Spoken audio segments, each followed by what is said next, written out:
Hi students, இது இன்னொரு அறிவு சோதனை. இப்போ இதுல வந்து இன்னும் கொஞ்சம் வித்தியாசமா இருக்கும் இதுவரை நம்ம பண்ணதை விட.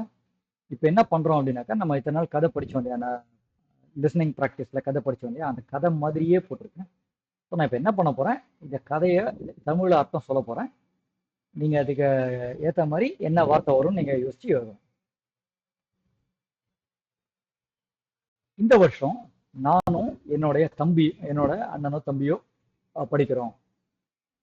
என்னோட அண்ணன் வச்சுப்போம் இதுக்காக. என்னோட அண்ணன் சொன்னான் ஹாய், நானும் பதிலுக்கு சொன்னேன் ஹாய். நேத்தி நாங்க ரயில்வே ஸ்டேஷனுக்கு நடந்தோம். அங்க ஒரு சேர்ல உட்காந்தோம். நாங்க எங்களோட எக்ஸாமை பத்தி பேசினோம். என்னுடைய அண்ணன் சொன்னா அந்த தேர்வு ரொம்ப கஷ்டமா இருந்தது. நாம எனக்கும் தெரியும், நாம இன்னும் நல்லா படிக்கணும் அப்படின்னு நான் சொன்னேன். இன்னைக்கு நாங்க வீட்டுல எழுதி படிச்சுக்கிட்டு இருக்கோம். எங்களுடைய அப்பாவும் அம்மாவும் சொல்லி தராங்க. நாங்க ஒரு பேனாவோடையும் மற்றும் ஒரு பென்சிலோடையும் ஒரு டேபிள்ல உட்காந்துக்கிட்டு படிக்கிறோம்.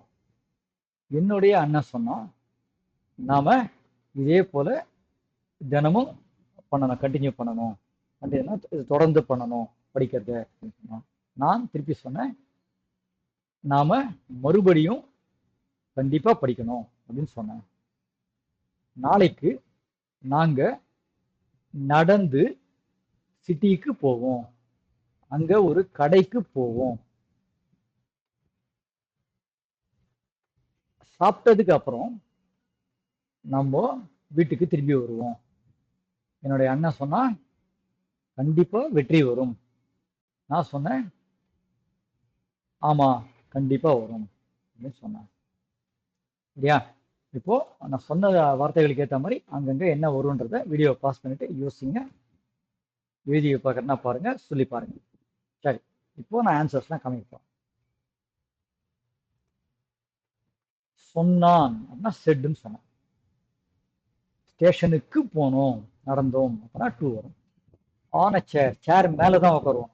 சேர்ல உட்காருவோம் தமிழ்ல சொன்னாலும் சேர் மேலே தான் உட்காருவோம், அதனால ஆன் தான் சொல்லணுங்க. டாக்ட் அபவுட் நம்முடைய எக்ஸாம் சொன்னேன் நான். நீங்க அவர்னு எழுதினாலும் பரவாயில்ல, இல்ல தி எக்ஸாம் அப்படி எழுதினாலும் பரவாயில்ல.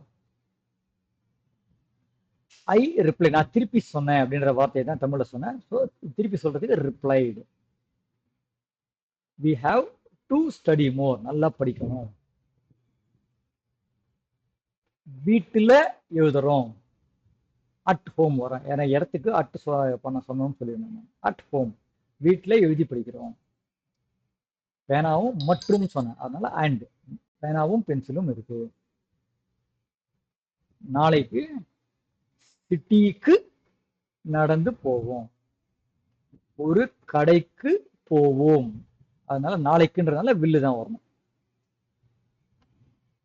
எல்லாம் கரெக்டா வந்திருக்குன்னு நினைக்கிறேன்.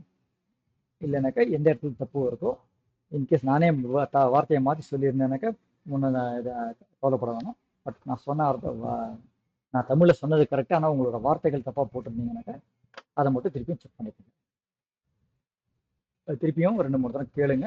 கேட்க கேட்க மனசில் பதியும். அடுத்த வீடியோவில் மீட் பண்ணுறவர்களும் பாய்.